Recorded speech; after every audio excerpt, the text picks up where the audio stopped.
Assalamualaikum warahmatullahi wabarakatuh.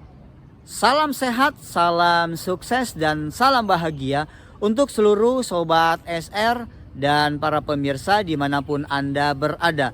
Berjumpa kembali dengan kami di channel ini, channel Sultan Rahmat Detektif Misteri Gaib. Ingat, yang kami cari adalah sebuah kebenaran, bukan pembenaran. Yang kami buktikan adalah dalil, bukan sekedar berdalih. Yang kami kemukakan adalah argumen, bukan sentimen. Dan pada kesempatan yang berbahagia ini, kami kembali hadir di hadapan para pemirsa untuk terus berbagi pengetahuan-pengetahuan di dunia metafisika. Hari ini kami akan membahas tentang sebuah ramalan yang telah dibuat oleh seorang raja di negeri tanah Jawa ini. Dan sosok raja tersebut sangatlah melegendaris, sangat populer, sangat terkenal di dalam sejarah negeri kita Indonesia ini.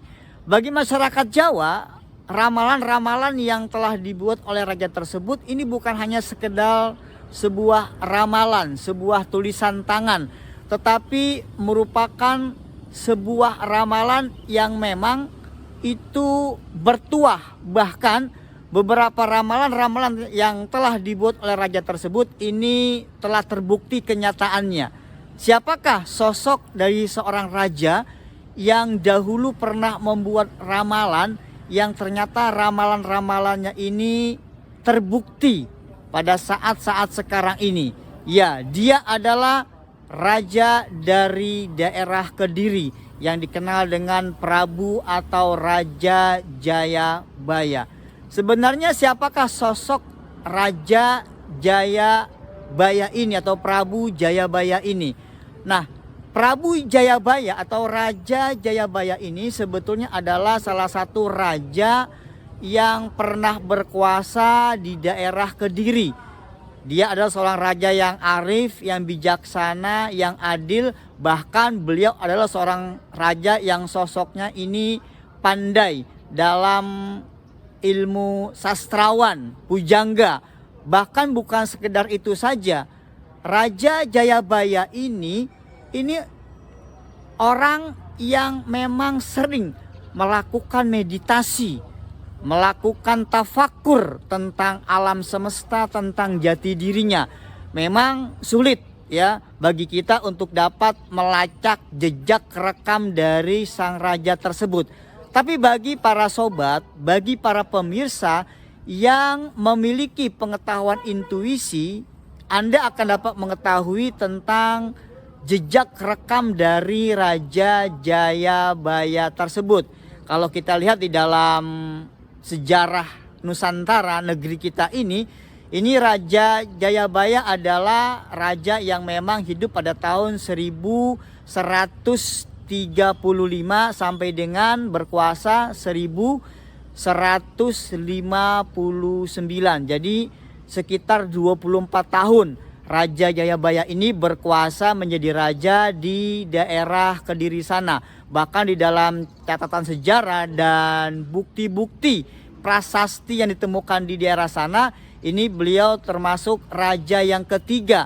Dan menurut cerita, legenda, bahkan sejarah, pada zaman Raja Jayabaya inilah Kerajaan Kediri ini menjadi salah satu kerajaan yang terkuat, menjadi kerajaan yang mencapai kesuksesan dan masa keemasannya pada saat itu.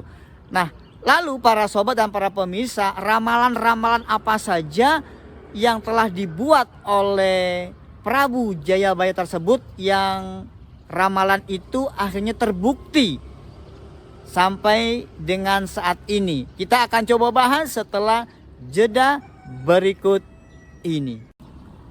Para sobat dan para pemirsa, berjumpa kembali dengan kami dan kami akan melanjutkan pembahasan tentang ramalan-ramalan Prabu Jayabaya yang sangat melegendaris tersebut.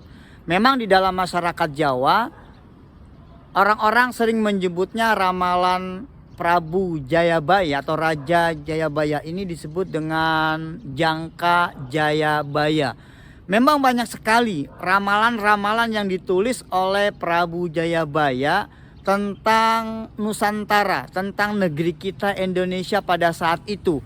Ada banyak puluhan dan kami akan coba nanti membahasnya dalam beberapa bagian. Ada video part pertama, kemudian kedua, bahkan nanti mungkin ada yang ketiga, karena terlalu banyak ramalan-ramalan yang telah ditulis oleh Prabu Jayabaya tentang negeri kita ini. Dan hampir semua ramalan yang beliau tulis pada saat itu menjadi kenyataan. Nah, ada beberapa fakta, ada beberapa ramalan yang beliau tulis ini menjadi kenyataan. Yang pertama, di dalam tulisan ramalan Prabu Jayabaya ada disebutkan nanti negeri kita di Indonesia ini, Nusantara ini, akan ada kedatangan orang-orang yang berkulit putih, berkulit pucat, yang membawa tongkat, yang tongkat ini mampu membunuh dari jarak jauh. Dalam catatan sejarah negeri kita yang dimaksudkan dengan orang-orang yang berkulit putih, berkulit pucat, ini adalah bangsa asing yang datang ke negeri kita Indonesia, datang ke negeri kita ini, ke Nusantara untuk menjajah negeri kita, merampok, merampas, mengambil rempah-rempah negeri kita, membunuh rakyat kita di Indonesia. Yang kita kenal, yang kita tahu dalam sejarah, ini adalah bangsa Portugis, bangsa Belanda, dan para sekutunya yang datang ke negeri kita Indonesia ini. Nah, yang dimaksudkan dengan membawa tongkat ini adalah senapan, adalah senjata. Yang kita tahu bahwa senapan, senjata ini biasa memang menembak, membunuh orang dari jarak jauh. Nah, ini ramalan yang ternyata sesuai dengan kenyataannya. Di dalam sejarah kita tahu pada tahun 1500-an menjelang akhir tahun 1500 masuk ke tahun 1600 datang Cornelis de Houtman dari Belanda yang pada awalnya ingin berdagang, kemudian lambat laun menjajah negeri kita Indonesia ini dengan para sekutu-sekutunya. Ini ramalan yang pertama. Kemudian yang kedua, Prabu Jayabaya juga menuliskan ramalannya setelah datangnya orang-orang yang berkulit pucat, berkulit putih dengan membawa tongkat yang bisa membunuh orang dari jarak jauh, akan datang lagi orang-orang yang berkulit kuning langsat, ya, yang tubuhnya pendek, bermata sipit. Nah, kita tahu bahwasanya orang-orang dengan tipe dan sifat seperti ini adalah penjajah dari negeri Jepang, ya. Dan memang betul dalam ramalan tersebut dikatakan bangsa dengan sifat seperti ini, orang-orang yang datang dengan sifat-sifat seperti ini cuma sebentar saja. Dan kita tahu bahwa bangsa Jepang menjajah negeri kita Indonesia kurang lebih sekitar 3 tahun. Kemudian yang ketiga, ramalan Prabu Jayabaya yang menjadi fakta, yang menjadi kenyataan. Beliau pernah menuliskan sebuah ramalan, nanti ada suatu masa, ada suatu zaman yang alat transportasinya itu tidak lagi memakai kuda. Jadi kita tahu dulu yang namanya delman, yang namanya dokar, yang namanya pedati itu adalah alat transportasi. Bahkan disebutkan ada kereta kencana yang mesin penggeraknya itu kuda. Ya, kalau dokar, delman, pedati ada yang menggunakan alat penggeraknya ini adalah kerbau, sapi, ya. Tapi mayoritas pada saat itu, pada zaman Prabu Jayabaya, alat transportasi itu penggerak utamanya seperti dokar, delman, kereta kencana itu adalah kuda. Nah, nanti suatu masa, suatu zaman ada alat transportasi yang tidak lagi digerakkan oleh kuda. Dia akan bergerak sendiri. Yang dimaksudkan dengan bergerak sendiri tanpa adanya kuda. Kita tahu pada zaman sekarang alat transportasi itu banyak yang tidak menggunakan kuda, seperti mobil, seperti motor, seperti kereta api. Bahkan Prabu Jayabaya ini menyebutkan nanti ada perahu yang bisa berjalan di atas udara, di atas langit. Yang kita pahami pada saat ini adalah alat transportasi yang bisa berjalan di atas langit cuma pesawat, helikopter. Dan ini merupakan satu ramalan yang telah ditulis oleh Raja Jayabaya yang sudah menjadi kenyataan tentang apa yang akan terjadi di masa yang akan datang. Kita bisa bayangkan pada tahun 1100 belum ada kemajuan teknologi di negeri kita, belum ada para penjajah, belum ada orang-orang asing yang datang ke Nusantara ini. Tapi ramalan beliau menyebutkan peristiwa-peristiwa tersebut sudah benar-benar terjadi.